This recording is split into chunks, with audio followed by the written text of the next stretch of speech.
Glória a Deus, aleluia. Você já está em Gálatas capítulo 2, verso 20?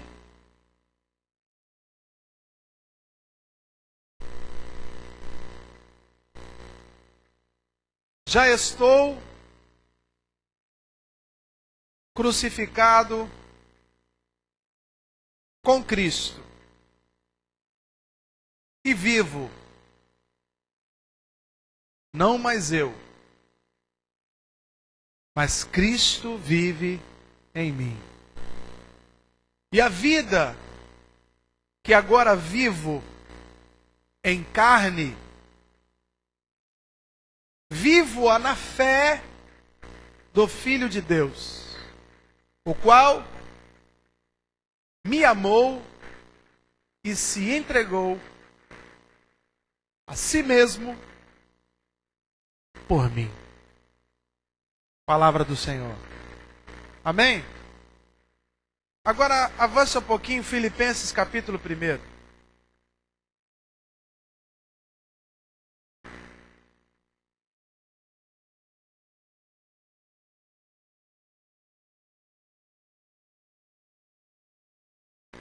Filipenses capítulo 1, verso 21.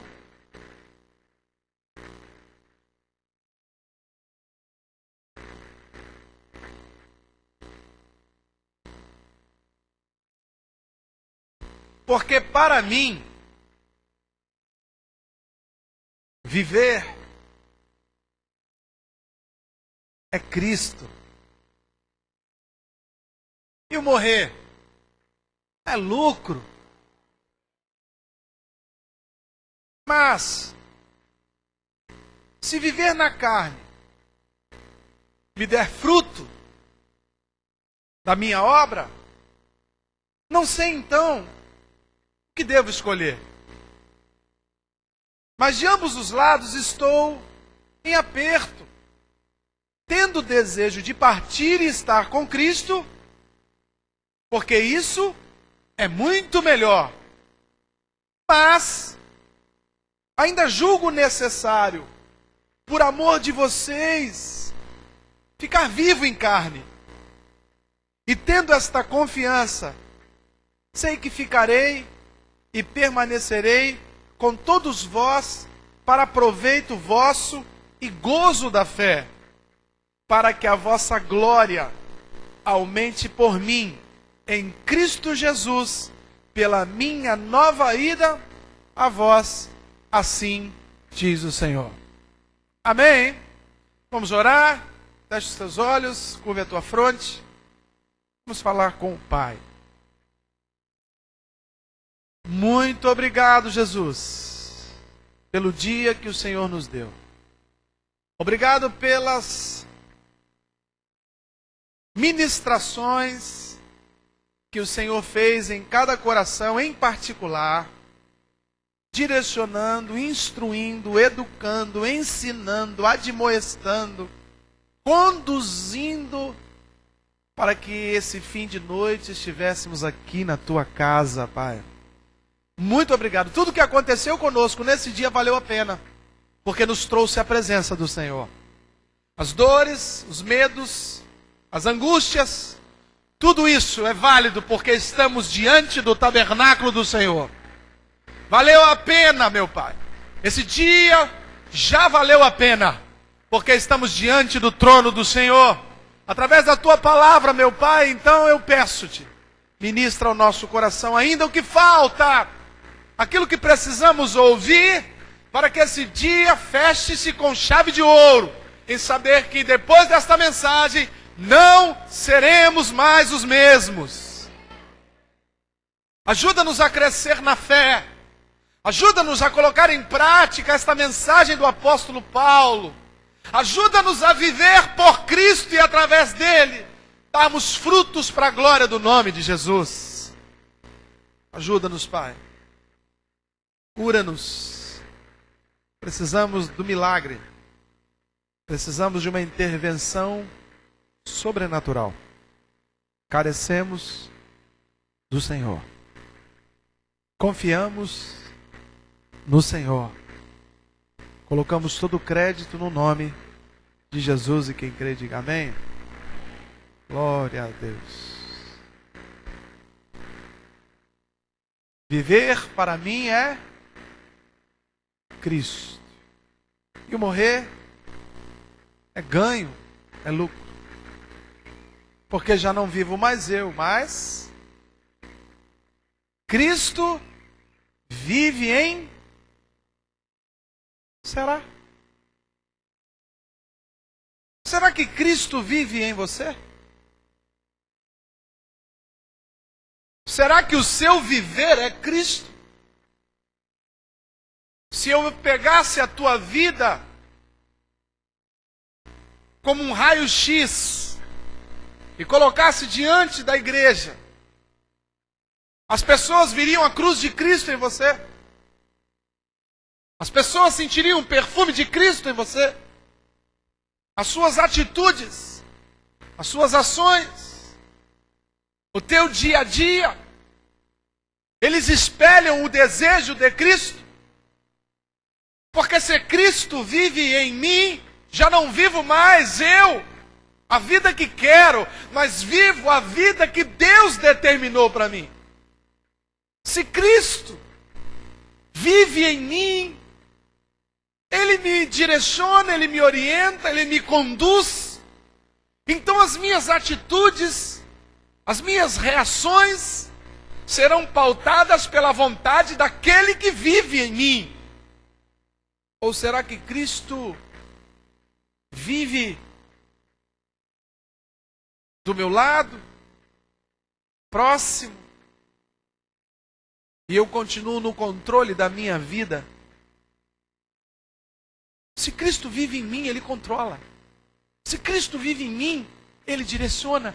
Se Cristo vive em mim, vivo por Ele, não por mim mesmo. Eu abro mão do meu querer para que Jesus Cristo me use como vaso de honra.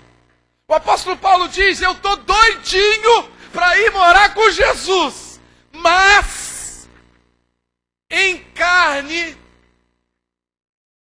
presente aqui nessa terra, eu estou dando fruto, eu estou pregando, eu estou produzindo milagres, sinais e prodígios. Então ele diz: eu tenho uma dúvida, eu não sei, eu estou apertado. Ele diz: eu não sei o que eu quero mais. Se eu quero morrer e encontrar Jesus na glória, ou se eu quero continuar vivo, mas permitindo que Jesus viva em mim e produza frutos. Olha que coisa tremenda, irmãos. Paulo está falando para mim e para você, no amanhecer do século 21, onde tudo é permitido, numa época em que as pessoas deliberam e fazem aquilo que desejam. Esta palavra, ela é atualizada na minha vida e me diz: Pedro, se Cristo vive em você, você não vive mais pelo que você quer, você vive por aquilo que Jesus quer. E eu comecei a perceber que muitas vezes Cristo não vive em mim. Não é porque Ele saiu, é porque eu tomei o assento. Eu tomei o trono dele, sentei e comecei a dirigir a minha vida. E começo a tomar decisões segundo a minha capacidade intelectual, segundo os conselhos, segundo o meu intelecto, segundo o que eu analisei, o que eu refleti, o que eu pensei, segundo o meu histórico de vida, segundo as minhas experiências. E eu começo então a viver por mim mesmo, mas eu estou na igreja, eu estou fazendo a vontade do Pai, eu estou trabalhando, eu estou servindo, mas não estou fazendo o que Jesus manda. Eu estou fazendo para Jesus o que eu acho que eu quero que Ele faça. Aí sabe o que acontece? A gente está trabalhando para o Senhor da obra, mas o Senhor da obra não está trabalhando em nós. Mais que um instrumento de Deus, mais que um vaso. A gente diz que é vaso, né? Mais do que um vaso de honra, querido. Mais do que um instrumento, uma ferramenta. Mais do que ganhar vidas. Mais do que pregar o evangelho, mais do que tocar, que louvar, que servir. Muito mais do que isso. Jesus quer que eu permita que Ele trabalhe em mim. Porque Ele está me preparando para a eternidade. Se eu não permitir que Jesus mude a minha vida, tudo que eu estou fazendo para supostamente agradá-lo não tem valor, porque Cristo não morreu pela obra, Cristo não morreu pelo evangelismo, pelo louvor, Cristo morreu por mim. Eu sou o alvo de Jesus, e não o que eu faço, ou o que eu deixo de fazer. Paulo está falando para mim hoje: Pedro, para de viver para mim, e deixa eu viver em ti. Para de querer me agradar, e deixa eu me agradar de ti. Para de querer fazer a minha obra, e deixa eu fazer a minha obra em você. Eu fiquei com vergonha. Eu falei, eu estou errado.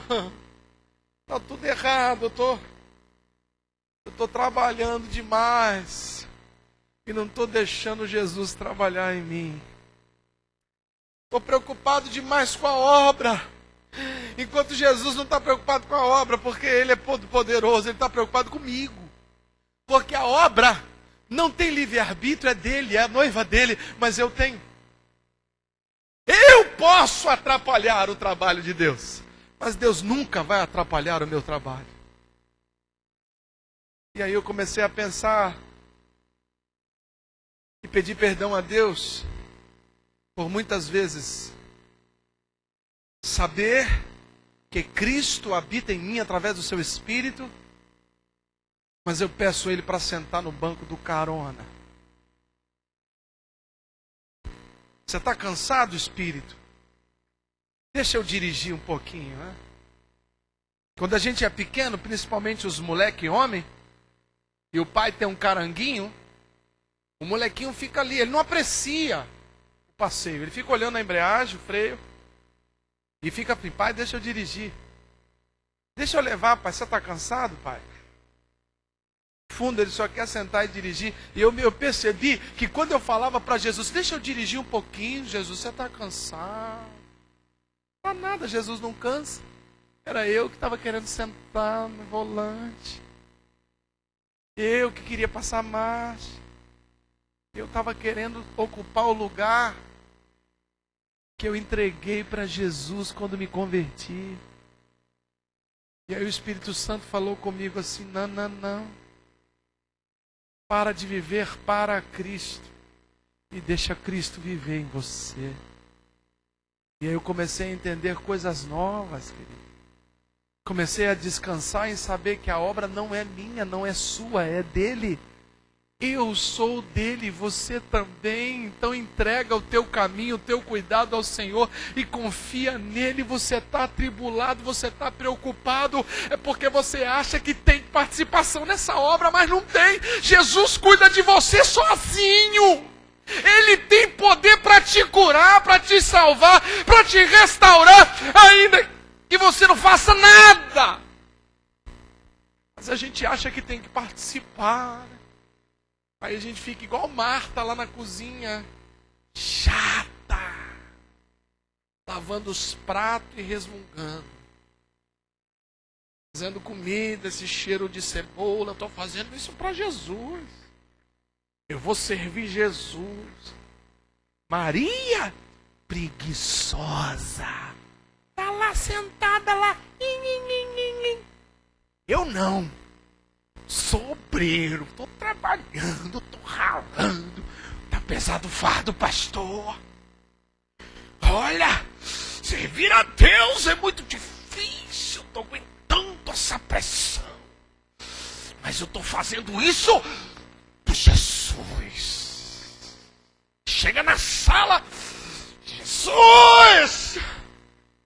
Olha esse obreiro preguiçoso, esse crente preguiçoso, não está fazendo nada, só fica aleluia, aleluia, não aguento ele. Aí Jesus olha para mim, para você e diz: ele está deixando eu viver nele. E você está vivendo para mim? Está invertido, porque quem viveu para mim foi ele, não eu para ele. Jesus morreu e ressuscitou por mim, eu não fiz nada por ele. Então eu preciso deixar Jesus viver em mim, querido.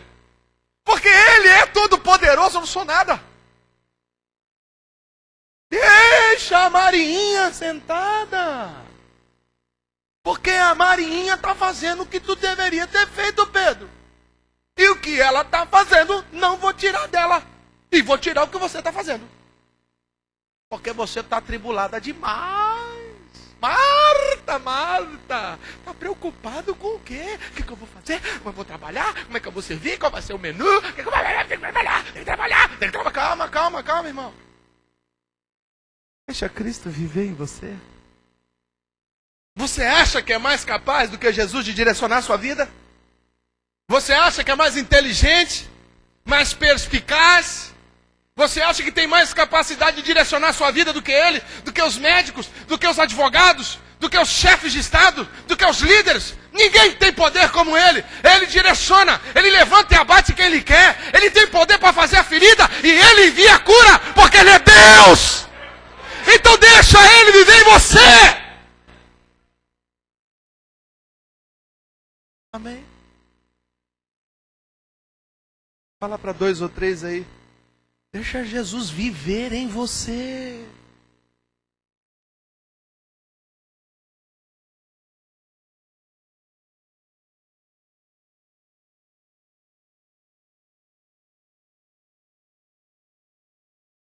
Preste atenção. Alguns sistemas, ideologias, filosofias que estão do lado de fora da igreja, quando falo da igreja de uma forma geral, batendo na porta, tentando entrar, travestido de teologia. Preste atenção. Primeiro sistema, materialismo. São pessoas que avaliam o outro pelo que ele tem. O ter é mais importante do que o ser. Querido, o que Jesus manda eu ter é nada. Nem para fazer evangelismo eu posso levar uma garrafa de suco. Falou, não leva nada, deixa o alforje vazio. Se alguém oferecer água, tu bebe. Se alguém oferecer comida, tu come. Se for café, você toma o café. Se for um lugar para você recostar a cabeça, você recosta. Não leva alforje não. Não, vai levar aqui um shakezinho, Herbalife, não. Pode ajudar, né? Não pode não. Toma aquela barrinha de cereais. Não leve nada. E o mundo está fazendo exatamente o contrário. Você precisa ter a sua casa própria, você precisa ter o seu carro quitado, você precisa comprar aquela roupa, você precisa ter aquele anel, você precisa daquele óculos, você precisa daquele iPhone, você precisa daquele celular, você não tem, então você não é feliz, você não tem, então você não vai entrar no céu. O diabo está tirando de você tudo. Porque se você não tiver um iPhone, você não entra no céu. E a gente começa a achar que todas as pessoas que estão passando por uma provação financeira é porque Cristo não está nelas. Mas está em mim, eu tenho dinheiro, eu tenho celular, eu tenho um óculos escuro de grau. Custou R$180. Eu posso entrar no sol com esse óculos.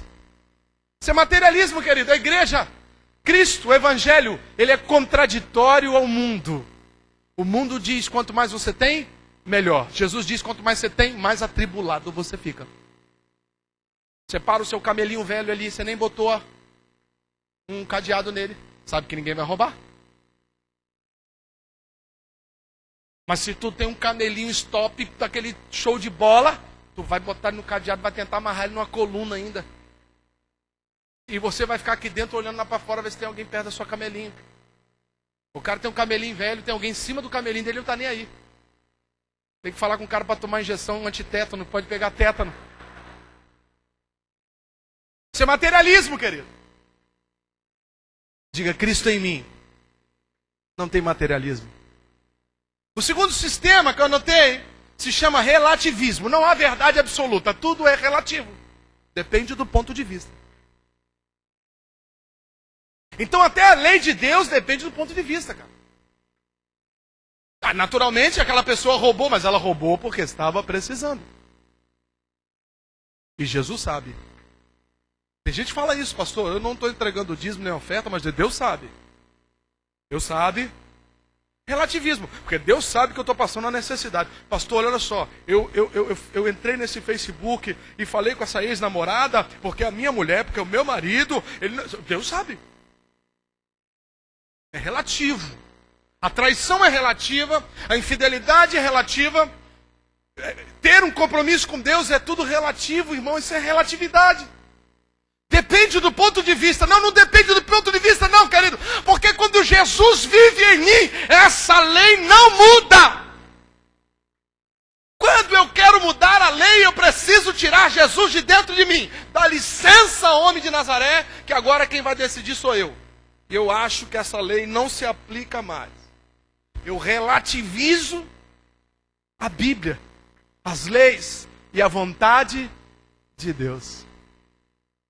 Não relativiza as coisas não, mas é porque o meu caso, o seu caso, está aqui amparado na Bíblia? Não. Então, querido, tu está em pecado, ponto. Precisa resolver essa guerra. Você sabe aquele marido que está traindo a mulher? E aí ele quer fazer as pazes. Ele diz para a mulher, olha, eu vou largar a outra. Vou voltar para casa. E nunca mais vou coabitar com aquela mulher.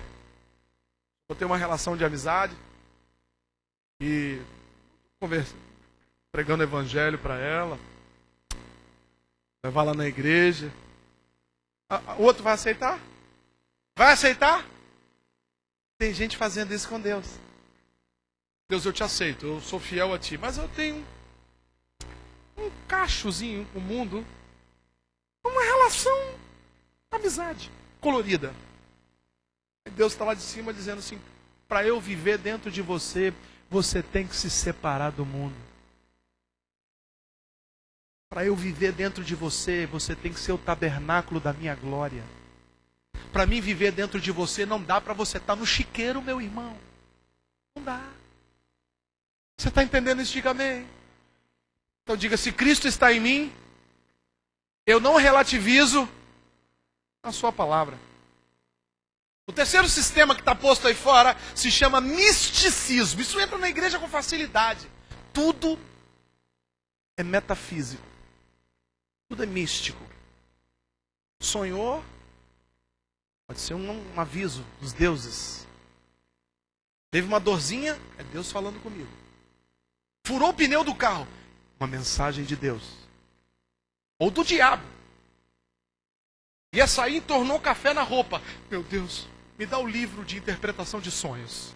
O que é café na roupa? Café é cafeína. Cafeína, aceleração do metabolismo. Aceleração do metabolismo, taquicardia. Taquicardia, taquicardíaco. Morte, demônio! Não tome mais café! Café do diabo! Isso é misticismo. É misticismo, querido. Misticismo. Ficamos seres místicos. Querido, se tem uma coisa que Jesus não era, é místico. Ele andava como um qualquer, no sentido das suas vestes. Não tinha formosura no seu rosto. A única coroa que ele botou na cabeça foi de espinho, querido. A sua túnica foi rasgada e sorteada entre os ladrões. Mas a gente quer ser místico. Quer criar uma auréola espiritual. Fulano, quando fulano ora, olha, é uma oração forte. Forte. Não. A oração do homem não tem valor nenhum se não for através do Espírito Santo de Deus. E todos que estão aqui se convertem e aceitam Jesus, tem esse Espírito. A Bíblia diz que nós não sabemos orar. Não está falando os ímpios não sabem chorar, os fraquinhos na fé não sabem chorar, aqueles que não são obreiros não sabem chorar. Não! A Bíblia diz que ninguém sabe orar como convém. Se não fosse pelo Espírito Santo de Deus, nenhum milagre se realizaria nessa terra. Se você tem o Espírito Santo de Deus e Cristo vive em você, tu vai orar e os montes vão mudar de lugar.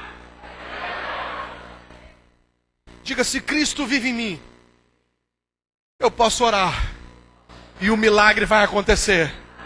Diga, eu não dependo. Diga, eu não dependo de mística, de conjuros, de sal, de água benta, de flor, nem de pastor. Você está entendendo? Você só depende do doce Espírito Santo. Se não for por ele, é místico. E o místico também mexe com o meu emocional. Mexe. Eu fui visitar as pirâmides de Gizé, lá do Egito. E aquela esfinge, aquele lugar místico. Eu fiquei de umas arrepiadas assim. Mas não tinha nada de Deus ali não. Não. Era uma carne humana, olhando um monumento faraônico, literalmente, assustado com a grandeza daquilo, tendo presságios de que existe uma mística ali de Deus. Não tem. Ali pode ter mística do capiroto, de Deus não tem. Mas as pessoas confundem reações místicas com reações espirituais. Reações místicas não produzem milagres. Reações espirituais produzem milagres. Você está entendendo? Senti um negócio, pastor. Ai, que delícia! Senti! E não produziu fruto nenhum? Mística. Pega uma carranca, põe no bolso. Anda com uma folhinha de arruda na orelha. Pé de coelho, bota alho atrás da porta. Dobra a vassoura para ela não cair. Muda o chinelo de lugar. Não passa perto da minha gatinha preta. Você vê que eu já falei minha. Já tem uma absorção aí. Uma aderência que eu já estou fazendo ao bicho. Você está entendendo? Diga amém. Então diga, se Cristo está em mim, não tem misticismo. Tem poder do Espírito Santo. Fala para quem está do teu lado, você tem poder dentro de você. Aleluia. Aleluia. 1, 2, 3, 4. Quarta corrente filosófica que está pregando aí fora. Hedonismo. O hedonismo prega que tudo tem que ser para mim. Eu preciso sentir prazer. O que importa é sentir prazer. E aí, querido, escuta isso. Tem muita gente dizendo assim, pastor, eu não tenho prazer no meu casamento. Logo, não é de Deus. Porque prazer e Deus... Quem foi que disse que Jesus morreu na cruz para te dar prazer, queridos? Quem foi que falou isso? Madonna? Só pode. Pastor, não estou sentindo prazer, então não é de Deus. Estou sentindo, é de Deus. Querido, os piores atos que a humanidade vive é baseado no prazer. Os piores. Esse lixo que a gente consome na televisão está lotado de prazer, querido. Cuidado. Cuidado. Estou sentindo prazer. Nesse pai, nessa mãe, nesse filho. Estou sentindo prazer de servir a Deus. Quem falou isso para você? Você não serve a Deus para sentir prazer, não, querido. Você serve a Deus porque Ele está dentro de você. E é através dele, a Bíblia diz, dele, por Ele. Você reparou então que existe uma conexão direta com Ele? Se não for por Ele, não há prazer. Se não for por Ele, não há alegria. Se não for por Ele, não há paz. Se não for por Ele, não há fruto. Se não for por Ele, não vale a pena. Amém? Então diga, se Cristo está em mim, o prazer é secundário.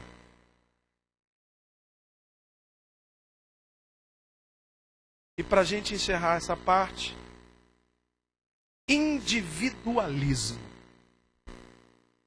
As pessoas antigamente usavam o termo lei de Gerson. Aqueles que já estão dobrando o cabo da boa e que conhecem esse termo. E Gerson era uma figura que sempre buscava que ele fosse atendido em primeiro lugar. Ou seja, o importante, pastor, é que eu encontre a felicidade, mesmo que esta minha felicidade custe a desgraça de muitos. O importante é que eu seja atendido, ou no máximo, minha família seja atendida. Pastor, eu vejo homens, mulheres de Deus falando, eu vivo pelos meus filhos. Quando você diz isso, você está sendo individualista. Porque Jesus disse que nós precisamos viver uns para os... Você entende isso? Se você diz, eu só vivo pelos meus filhos, eu só quero que os meus filhos ganhem. Se alguém vai perder, não me importa. Se alguém vai sofrer, eu não quero nem saber. Eu quero que os meus filhos, eu quero que o meu casamento, eu quero que a minha vida, eu quero que a minha empresa, eu quero que o meu negócio. É por isso que eu sou contra esse negócio de multinível. Porque para uns ganharem muitos, alguém tem que perder. Mas aí o cara, não, o importante é você ganhar. E ganhar. Ficar rico, vamos lá. Tem gente lá embaixo tomando bolada nas costas, mas não importa. O importante é que você vai. Vem, rapaz, vem, você vai ganhar também. Vem. Isso é individualismo, querido. Jesus não nos chamou para esse individualismo, não, egoísta. Jesus manda a gente repartir os pães, sim ou não? Você acha que o individualista quer repartir alguma coisa? Ele quer somar, ele quer juntar, ele quer conseguir mais. Então, se Cristo está em mim, querido, se Ele está em mim, a visão de Cristo é sempre comunitária. A visão de Cristo é sempre a koinonia entre os irmãos, e não individualismo. Quem foi individualista dos 12 discípulos foi o débil mental que se enforcou. Porque ele só pensou nele. Ele não pensou em Jesus, ele não pensou nos seus amigos, ele não pensou na sua missão, ele pensou nele. Caraca, olha a oportunidade que eu estou de ganhar não sei quantas pratas, não me lembro agora. Nossa, é muito dinheiro, eu nunca vou conseguir ganhar isso. É a minha oportunidade. Mas olha só, se você entregar Jesus, eles vão matá-lo. Mas é melhor ele morrer e eu viver. E o que aconteceu foi o inverso. Jesus ressuscitou e ele foi para o capiroto. Você está entendendo isso, querido? Se Cristo está em mim, eu penso no meu próximo. Você pode dizer isso para uma pessoa aí, se Cristo está em você, pense em mim. Ore por mim. Liga para mim. Não liga para ele.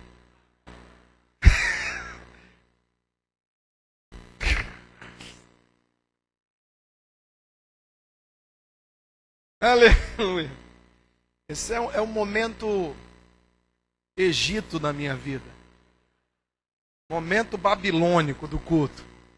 Quando o pastor pega lá no lixo que ele carrega e traz essa porcaria. Vamos prosseguir, irmão. Eu anotei 4 ações, atitudes para você ter. Para viver essa realidade de que Cristo está em você. Só 4.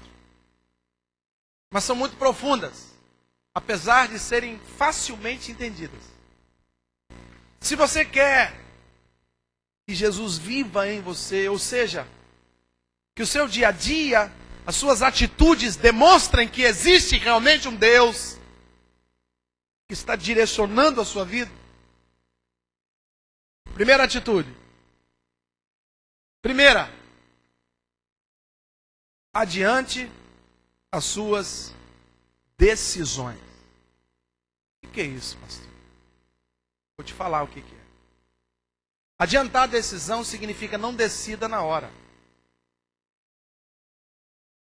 Você não pode deixar para decidir se vai no culto de domingo no sábado depois que você chega em casa podre de cansado.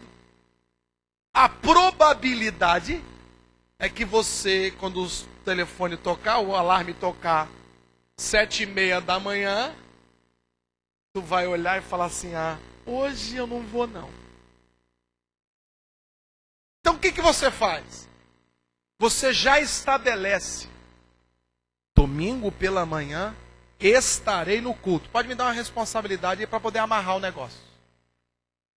Fulano, domingo vamos nos encontrar aqui? Você vai vir, irmão? Vou. Mas isso lá atrás, terça-feira. Aí você passa um perrengue na sexta.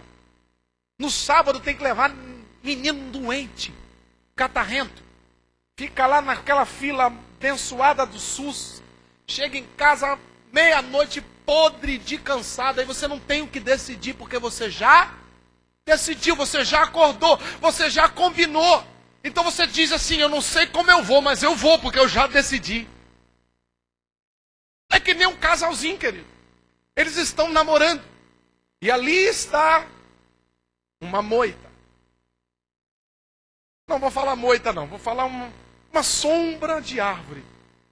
Sombra esta que impede que o poste de luz lance luz sobre aquele cantinho ermo. Se o casalzinho olha para aquele lugar, crente, e pensa, vamos para lá, e lá, decidimos o que vamos fazer em Cristo.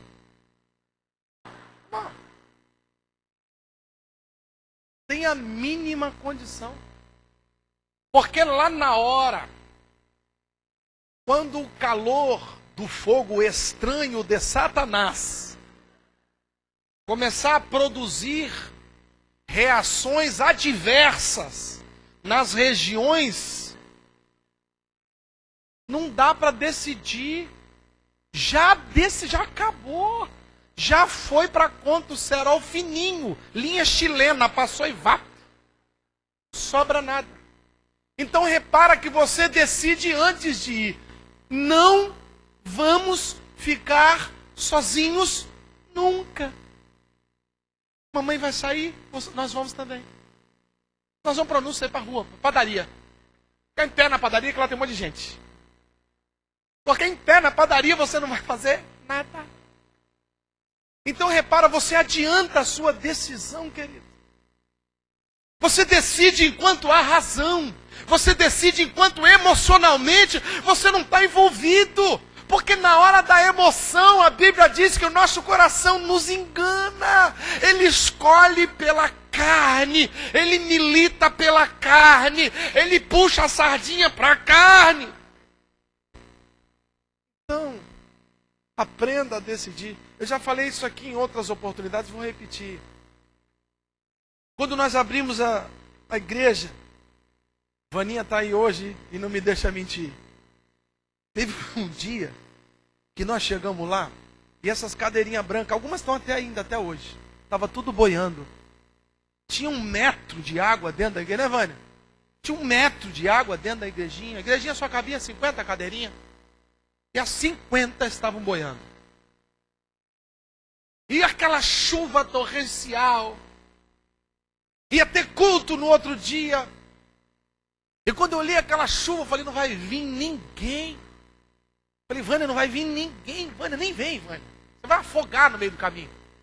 E na época ela ainda trazia a mãezinha dela, que devia pesar uns 30 quilos. É. Ela era membro lá da igreja, contadora oficial da igreja. Falei, não vem, não fica em casa. Mas eu fui para casa e fiquei assim. Eu não tenho como não ir. Porque eu já decidi com Cristo que eu iria em todos. Então a minha preocupação é como chegarei. A minha dúvida é como vou chegar. A minha dúvida não era devo ou não devo ir. E isso produz em você, querido, manifestações guiadas pelo Espírito de Deus e não pelo seu coração. Você não tem que decidir no afã, no calor, na hora da reação. Você tem que decidir antes. Então você diga para o seu pai: pai, eu decidi obedecer-te, independente das circunstâncias. Quando você estiver diante de uma coisa muito legal, que você queria muito, tu vai perguntar: papai, eu posso ir? Ele falar não, você vai falar amém. Porque você já decidiu ser obediente. Tem muita gente deixando para decidir se é obediente ou não, dependendo das circunstâncias. Aí em alguns momentos você vai falar amém, e em outros você vai falar não, eu quero ir. Você está entendendo isso, querido? É difícil para você entrar numa empresa e no primeiro dia dizer assim: serei fiel a esta empresa. Vou trabalhar com afinco. Não vou usar atestado médico com coisas pequenas. Eu vou vir trabalhar, vou entregar o meu sangue aqui, vou honrar esse contrato seletista de trabalho e vou vir. Aí lá na frente, quando o seu patrão fizer alguma coisa ruim com você, você não vai ficar pensando: será que eu vou ou não vou? Entro com atestado ou não? Porque na hora da raiva, o coração vai puxar a tua decisão para Satanás. Mas se você já decidiu que seria um funcionário exemplar, você diz para esse coraçãozinho que você tem, que eu tenho, que é enganoso e corruptível: olha só, tu pode estar aí reclamando, chiando, mas eu já decidi há muito tempo ser um funcionário padrão. Não tem conversa. Para de deixar para decidir as coisas em cima da hora, querido. Decida na direção do Espírito Santo de Deus e seja cumpridor das suas decisões. Seja cumpridor. Você está entendendo isso? Diga amém. Diga: decisão apressada geralmente é pelo coração. É claro. Quando não há uma decisão tomada, quem vai sair na frente é o coração. A Bíblia diz que se você tem que guardar alguma coisa ou proteger, proteja o seu. Por quê? Porque dele vêm as decisões, as saídas, as provocações, as reações, vêm do coração. Então o que tu pega, meu irmão? O salmista Davi era um homem segundo. Por quê? Porque Cristo, na figura de Deus, Jeová, habitava no coração de Davi. Ele direcionava Davi. Então quando Davi diz: escondi a tua palavra no meu, para não, significa que as ações de Davi eram baseadas na vontade de Deus. Eu vou falar domingo sobre Davi, sobre os erros de Davi. E a Bíblia só diz 2 erros de Davi. Ele teve muitos pequenos erros, mas relevantes só 2. De Betseba e o do recenseamento. Mas isso eu vou falar no domingo. Mas o que eu quero dizer é o seguinte: um homem que viveu tanta coisa, só errou 2 vezes? Que homem bom. Que homem bom. Um homem que viveu tanta intensidade, só tem 2 grandes erros dele registrados. Que homem sério. Mas é porque ele tinha a palavra de Deus guardada no... A decisão dele não estava baseada no que ele queria. As 2 vezes que ele decidiu pelo coração, ele errou. Diga: se Cristo está em mim, as minhas decisões já foram tomadas por Ele. É só você ler a palavra. Já está aí, querido. O que Jesus faria no meu lugar? Está escrito na palavra. Aí você lê e faz. Amém? Segunda coisa. Primeira é você adiantar a decisão. A segunda, retarda a satisfação. É um processo reverso. O que é retardar a satisfação? É você esperar a comida esfriar para comer. Ou esperar a comida cozinhar para comer. Porque o apressado come. O que significa isso? Você está com tanta vontade de comer, e você sabe que comer vai te dar prazer, que você não espera a hora certa. E a maioria dos erros que nós cometemos é porque comemos coisas boas antes do tempo. Sim, em todos os sentidos, até sexual.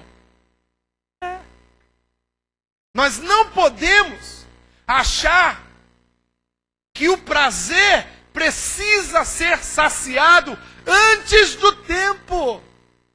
Querido, coisa boa é quando você está com fome e alguém está... Minha mulher faz isso muito comigo. Eu estou lá, às vezes, no computador faminto, aí eu estou sentindo cheiro de comida, eu só estou esperando a moça falar assim, está na mesa, que eu saio voando. Aí ela vem por trás de mim com um pedacinho de linguiça frito, e ela coloca, quase que eu tenho um... O que aconteceu naquele momento? Eu provei de um prazer antes da hora do almoço. Porque esse prazer não vai trazer muito prejuízo. Agora tem muita coisa que a gente come antes do tempo, que a gente pega, que a gente toca, que a gente possui, que a gente larga fora do tempo, queridos, para saciar prazer, para simplesmente sentir prazer. Pegue um papel e uma caneta em casa, faça o teste. Coloque no papel tudo aquilo que te dá muito prazer. Ou seja, o que você gosta muito de comer, de fazer. Seja esporte que você gosta de praticar. Seja um instrumento que você toca. Seja uma alimentação. Seja, sei lá, uma conversa, um passeio. Coloque uma lista. E você vai listar e vai observar que os seus maiores pecados estão ligados a esse prazer. Pode colocar. É fatal. Todos os pecados que você comete, querido, estão ligados à área do seu prazer. A Bíblia chama isso de concupiscência, desejo. A carne querendo tomar, pegar, comer, usufruir, cheirar, fazer com que aquilo chegue na minha carne e sacie algo intrínseco a mim e não ao que Deus quer. Cuidado. Cuidado com o prazer. Eu não estou dizendo que você tem que se castrar e se esconder num mosteiro budista. Eu estou dizendo, querido, é para você estar atento, porque se Cristo vive em você, a vontade dele vem em primeiro lugar que a tua vontade. Você está entendendo isso? Quando eu ajo pela minha vontade, Cristo ficou em segundo lugar. Agora, quando eu ajo pela vontade de Deus, Cristo ficou em primeiro lugar. E vou te dar um toque, hein? A sua vontade é enganosa. A vontade de Deus é boa, perfeita e agradável. Você pensa que o que te agrada é o prazer que a tua carne quer? A Bíblia diz que o que te agrada é o que Deus quer. Porque você é criatura de Deus. E você só se completa no colo do seu Criador. Existe algo dentro do coração do homem. Você conhece muita gente que tem muito mais coisa do que você tem. Tem carros melhores, tem casa, tem tudo. E é uma pessoa infeliz. Você conhece um monte assim, pessoas depressivas que querem a morte. Não aquela que tem uma depressão patológica, mas aquela que vive moribunda, amargurada, porque falta alguma coisa dentro dela e o que está faltando, o mundo não tem como suprir. O que falta na criatura é a presença do Criador, querido. Enquanto você não entende isso, você vai ficar buscando alternativas para tirar essa dorzinha de cotovelo que de vez em quando você sente. Vendo um filminho.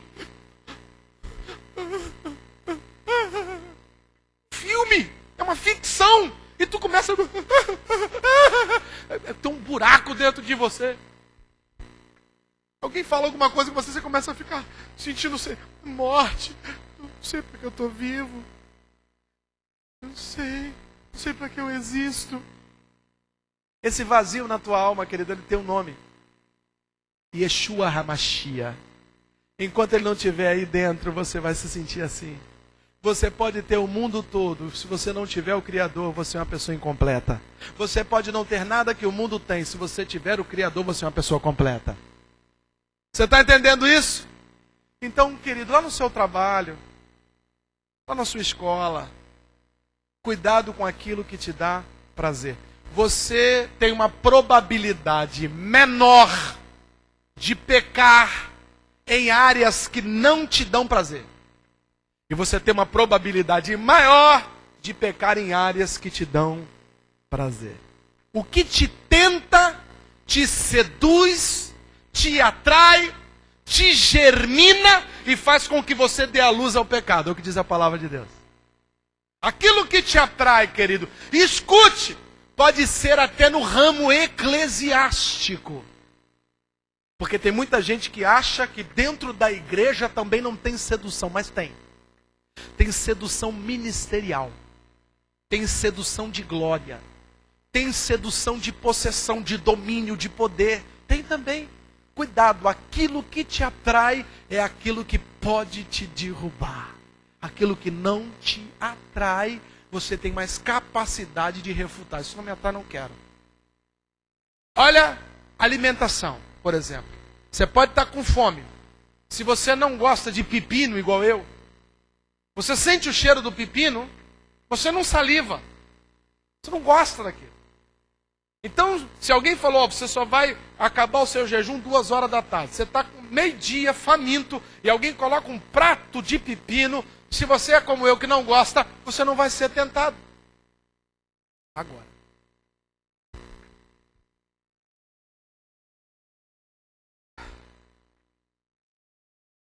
Se é a blindagem do porco, mais conhecida como capa de ouro, torresminho, e você está naquele propósito, e meio-dia alguém começa a fritar aquilo perto de você, um beiquinho, igual hoje está aí lá fora, o pessoal aí está fazendo um caldinho com bacon, já estou aqui pronto para ir para lá. Você é tentado. Então repara, nessa questão gastronômica você tem como identificar com facilidade o que te atrai ou não. Sim ou não? Mas existem questões ligadas a dinheiro, a sexo, a ambição, que muitas vezes não são tão fáceis de ser identificadas, mas que estão dentro de você. Então esteja atento, cuidado com aquilo que te seduz, cuidado com aquilo que te dá prazer. Amém? Então diga mais uma vez, se Cristo está em mim, o prazer está sempre em segundo plano. Porque não vivo mais eu. Porque não vivo mais eu. Cristo vive em mim. E as coisas que faço, não faço para me agradar. Faço por amor àquele que se entregou por mim e me amou primeiro. Você pode glorificar o nome do Senhor, querido? Aleluia!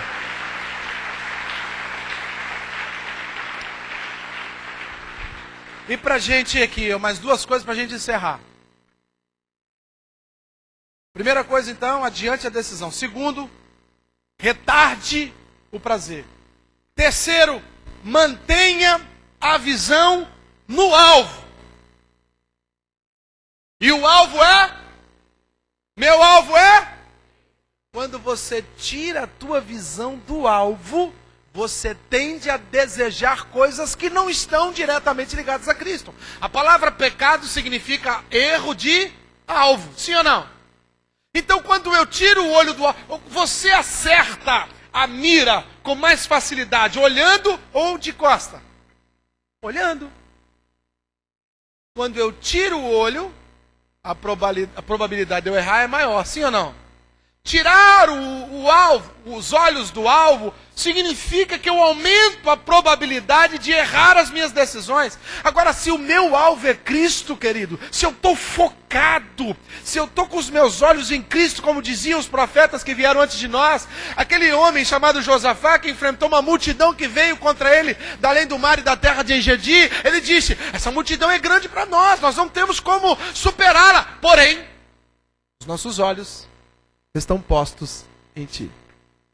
Quando o seu olhar está em direção à cruz de Cristo, quando o teu olhar está parametrizado, balizado, direcionado pela palavra de Deus, pode ter certeza, querido, você não vai errar suas decisões. Se Cristo vive em você, e o alvo de Cristo quando veio aqui na terra era tão somente glorificar o nome de Deus. Através da sua vida, ele glorificou a Deus. O alvo de Cristo era glorificar a Deus. Se Cristo vive em você, o seu alvo é glorificar o nome do Senhor. Quer comais, quer bebais, quer façais qualquer outra coisa, fazei tudo para glorificar o nome do Senhor. Você está entendendo isso, querido? Toda vez que você for fazer alguma coisa relevante, pergunte para si mesmo, isso vai glorificar a Deus ou vai envergonhar o Evangelho? O que eu estou fazendo agora, eu posso fazer na igreja? O que eu estou fazendo aqui, as pessoas da igreja podem saber? Eu posso ligar agora para o meu líder e dizer, rapaz, sabe o que eu estou fazendo aqui? Você não sabe, vou te falar, estou fazendo isso, aleluia. E a pessoa do lado de lá vai falar, glória a Deus, ela vai falar, misericórdia, irmão. Faça essa pergunta. Quando for tomar uma decisão, seja no trabalho, em casa, no relacionamento, na escola, na igreja. Pergunte, isso vai glorificar o nome do Senhor? Porque eu quero que Cristo continue vivendo em mim. E para Cristo viver em mim, para Cristo continuar vivendo em mim, eu preciso deixar que Ele decida. Amém? Diga, Cristo em mim. Visão em Cristo. Amém? E para encerrar, mantenha a disciplina. Isso aqui é muito importante. Uma pregação, um testemunho, ele te motiva a fazer alguma coisa. Você às vezes é sedentário, alguém chega para você e diz, poxa, olha, comecei a andar lá na praia, comecei a fazer um Cooper. Essa palavra não existe mais, né? Cooper. Isso eu resgatei lá do meu baú. Agora eu falo o quê? Uma caminhada, corridinha. A pessoa chega para você e fala, rapaz, eu estava sentindo dor, eu estava com a respiração ruim, estava dormindo mal. E eu comecei a correr e, rapaz, estou me sentindo melhor. Perdi alguns quilinhos. Olha que coisa maravilhosa. O que isso vai produzir em você? Uma motivação para você correr, sim ou não? Isso é legal. Motivação para correr, motivação para orar, motivação para meditar na palavra de Deus. Isso. Todo culto, toda reunião, quer seja na quarta, na quinta, na terça, na sexta-feira com os jovens, os outros eventos dos jovens, todos esses cultos, eles vão ter uma ministração da palavra que vai te motivar a fazer alguma coisa boa. Amém? Porém, o que faz você continuar, seja na caminhada, a orar, a ler, não é a motivação inicial, é a disciplina. É o hábito. Você sai daqui dizendo, pastor, eu vou ler a Bíblia todo dia, aleluia. No primeiro dia, lê 15 minutos. No segundo, aconteceu um negócio, não deu para ler. Aí no terceiro, você lembra daquela motivação, poxa, o pastor falou que o poder de Deus vai se manifestar na minha vida, aleluia. Aí você lê 10 minutos. Aí no quarto dia, acontece alguma coisa. No quinto, você tem uma viagem para fazer. Deus sabe, Deus sabe. Cadê a motivação? Acabou. senhor repara, querido, as pessoas que estão ao seu redor, os programas televisivos, tudo isso pode te motivar. Mas o que te mantém na linha é a disciplina. Indisciplinados nunca conseguem terminar o que começaram. Começam porque foram motivados. Começam porque foram ali, uma mola propulsora jogou você para fazer aquilo, começar a fazer aquilo outro, se sente bem e tal, mas daí a pouco vai caindo no esquecimento e quando percebe, não funciona mais. Eu tenho certeza que muitos aqui, em alguns momentos de suas vidas, foram motivados a malhar. Aí a primeira coisa que a gente faz? Compra um tênis e uma malha. As meninas principalmente. Aí foi lá, comprou uma malha, chegou e falou para os amigos da igreja, na escola, ó, vou malhar, aleluia. Já me inscrevi, inclusive, na academia, aleluia. Aí faz 2, 3 vezes, começa a chover. Depois faz sol forte. Chuva não dá, sol é muito quente. Aí para. Aí passa um tempo. Aí vem outra pessoa e tá, motiva você. Primeira coisa que você vai fazer? Comprar outra, porque aquela não cabe mais. Não cabe mais. Aí tu vai lá e compra um númerozinho maior. Aí de novo o ciclo. Daqui a pouco isso não tem mais malha que cabe em você, querido. Não adianta te motivar, você precisa ter disciplina. Pastor, vou ler a Bíblia. Eu vou ler a Bíblia toda. Aí o primeiro dia lê 10 capítulos, chega a sair sangue no olho. Não está acostumado. Mas aí no outro só lê 5. No outro lê só um verso. Daí uma semana não está lendo mais. Você precisa ter disciplina. Edivaldo, você leu a Bíblia em quanto tempo? 9 meses, todinha. Teve um dia que você leu demais, e tem dia que você leu de menos. Ou você foi disciplinado? No início foi ruim, não foi? Difícil. E depois? Filé. O que chama isso? O que é isso? Você fez letras, Edivaldo? Fez doutorado em letras, tem falado. Conseguiu ler a Bíblia? 9 meses. Praticamente um pariu. Pensa. Isso que eu estou querendo dizer, querido. Qualquer um de nós pode ler. Basta que tenha. Qualquer um de nós pode malhar. Basta que tenha. E deixa eu te falar, agora ainda tem academia pública. A dos velhinhos. 0,800. Mas aí o que acontece? Você é motivado numa semana e depois perde a motivação. E escute, querido.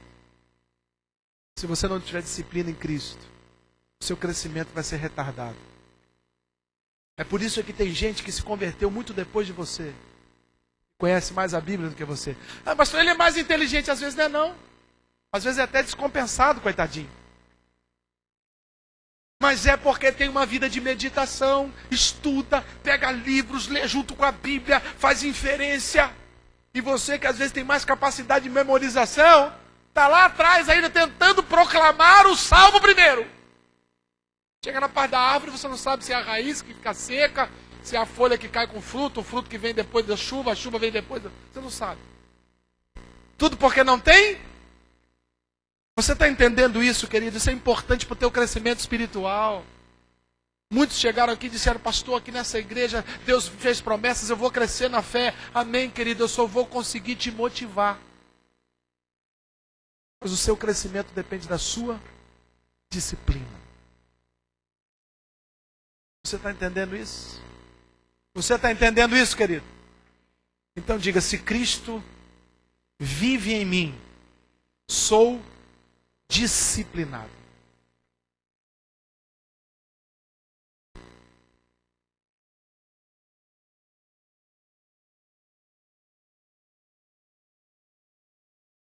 Quando Cristo é o centro, preste atenção. Quando Cristo é o centro, eu não pergunto: o que vou fazer no fim de semana? Quando Cristo é o centro, eu pergunto: quem sou eu de segunda a sexta? Quando Cristo é o centro, eu não pergunto o que vou colocar sobre o meu corpo. Quando Cristo é o centro, eu pergunto: como estou cuidando do meu corpo? Quando Cristo é o centro, eu não pergunto o que eu vou comprar com esse dinheiro. Quando Cristo é o centro, eu pergunto: como ganhei? E como vou investir esse dinheiro? Quando Cristo é o centro, eu não pergunto o que é certo para a maioria. Quando Cristo é o centro, eu pergunto o que Deus deseja que eu faça. Quando Cristo é o centro, eu não pergunto por que vim parar neste lugar. Esse nóia. Quando Cristo é o centro, eu pergunto o que Deus quer fazer comigo nesse lugar. E eu posso te dizer, querido, o que Deus quer fazer com você aqui não é te salvar porque você já é salvo. Deus quer que você viva o reino aqui. Deus quer te abençoar. Deus quer que você testemunhe, não pelo fato de carregar o fardo das boas novas, mas Deus quer que você testemunhe, porque você vai viver o reino de Deus na sua vida. Deus não quer que você pregue um Cristo que não vive dentro de você. Deus não quer que você venda, que você publique algo que não é bom para você. Então, se Cristo vive em você, você não precisa nem abrir a sua boca. As pessoas vão ver a luz do Todo-Poderoso brilhando em você. As pessoas vão ver que você é sal da terra e luz do mundo, querido. Você vai andar por essa terra como filho do rei, como embaixador de Cristo, e não como alguém que carrega a cruz. Essa teologia de carregar a cruz, isso é falso. Quando Jesus diz: toma a tua cruz e me segue, significa toma a tua, não é a cruz do mundo, não é a cruz da igreja, não é a cruz da família, não é a cruz da humanidade, é a tua. E a tua cruz, eu vou dizer o que é: é você mesmo. É o seu querer, é o seu coração, é a sua vontade, é a sua vaidade, é o seu prazer. Essa é a cruz que o homem carrega, porque a cruz do mundo, Jesus já carregou sobre si. Você está entendendo isso? Diga amém. Amém? Vamos ficar de pé. Escute, só escute. Romanos 7, verso 18 diz: porque eu sei que em mim, isto é, na minha carne, não habita bem algum. E com efeito, o querer que está em mim, mas não consigo realizar o bem. Aí Paulo escreve aos Coríntios capítulo 6, verso 12: todas as coisas me são lícitas, mas nem todas as coisas me convêm. Todas as coisas me são lícitas, mas eu não me deixarei dominar por nenhuma delas. Todas as filosofias que estão do lado de fora do cristianismo são boas para a sua carne, são lícitas aos homens, são praticadas pela maioria. Como a gente costuma dizer: pastor, todo mundo faz isso. Mas nem todas elas estão de acordo com a vontade de Deus. Se Cristo vive em mim, eu não vivo pela maioria. Se Cristo vive em mim, eu vivo pelo único, o único, Jesus Cristo de Nazaré. Você crê nisso, querido? Você crê nisso? Eu quero te dar em 1 minuto. Feche os seus olhos. Quero te dar 1 minuto. Para você começar a listar na tua mente aquilo que te dá prazer, aquilo que te atrai, aquilo que são seus alvos seculares, aquilo que você diz que a maioria faz e você tem vontade de fazer. Traga à memória agora, faça esse exercício mental. Porque Jesus vai começar a mostrar para você, através do seu doce Espírito que está aqui, aquilo que pode levar você a não viver Cristo na sua vida. Deus não está levantando uma igreja religiosa. Deus está cheio de religiosidade desde os tempos em que Ele habitou aqui como homem. Deus não está levantando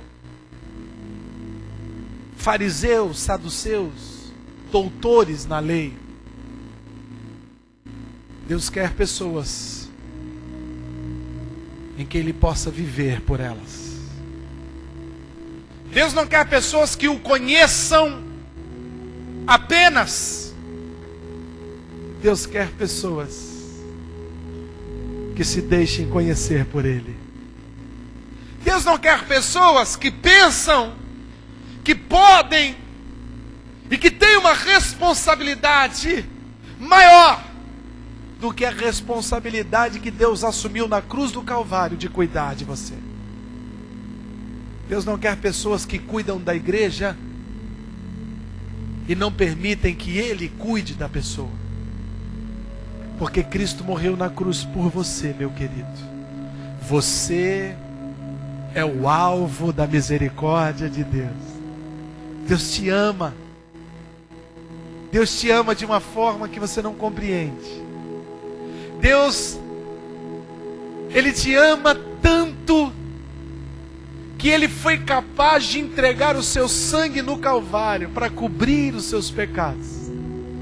E quando Deus Pai do alto céus, Ele olha para mim, Ele olha para você, Ele não enxerga os nossos erros, porque entre eu e o meu Pai Celestial está o sangue de Jesus.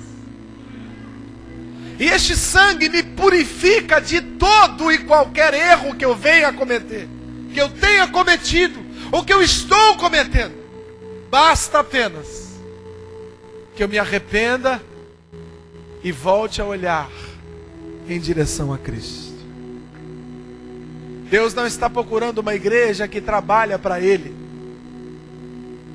Deus está procurando uma igreja que o adora em espírito e em verdade. Deus não está preocupado com obreiros no sentido etimológico da palavra, não. Deus está procurando humildes e quebrantados, que reconhecem que viver para Ele é Cristo.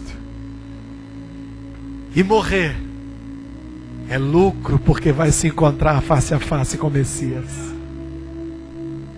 Deus está chamando uma geração de homens, mulheres e jovens que fazem a vontade de Deus, não para angariar algum benefício, mas fazem a vontade de Deus tão somente para receberem do alto a misericórdia e a glória do Senhor.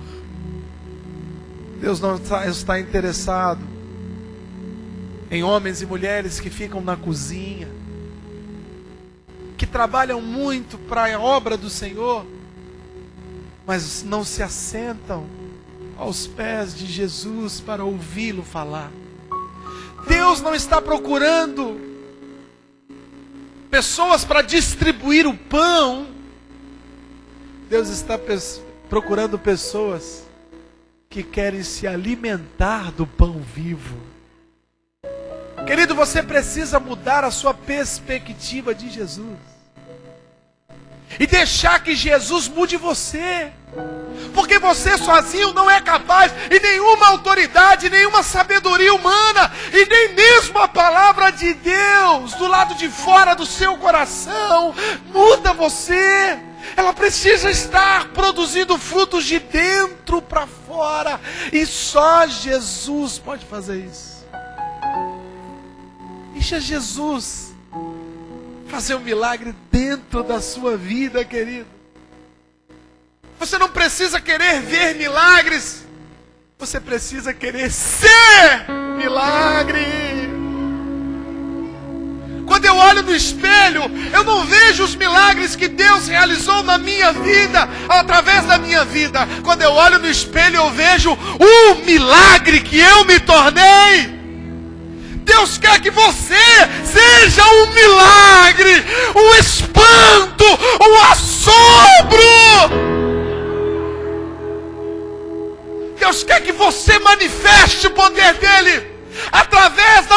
mudança na sua vida. E quando você mudar, as pessoas vão dizer: é impossível, não tem como. O seu caso era crônico, a sua enfermidade era crônica, a sua personalidade não era possível. Isso que você fazia não tem jeito. E aí você vai dizer apenas: não vivo mais eu, no Cristo Todo-Poderoso, Ele vive em mim. Oh, louvado seja o nome do Senhor. Louvado seja o nome do Senhor. Se você precisa desse Jesus e quer ter uma experiência com Ele dentro de você, se você está precisando muito de um resgate, de um milagre, sai do seu lugar e vem à frente. Eu vou encerrar orando com você. Vamos cantar um cântico enquanto você sai do seu lugar.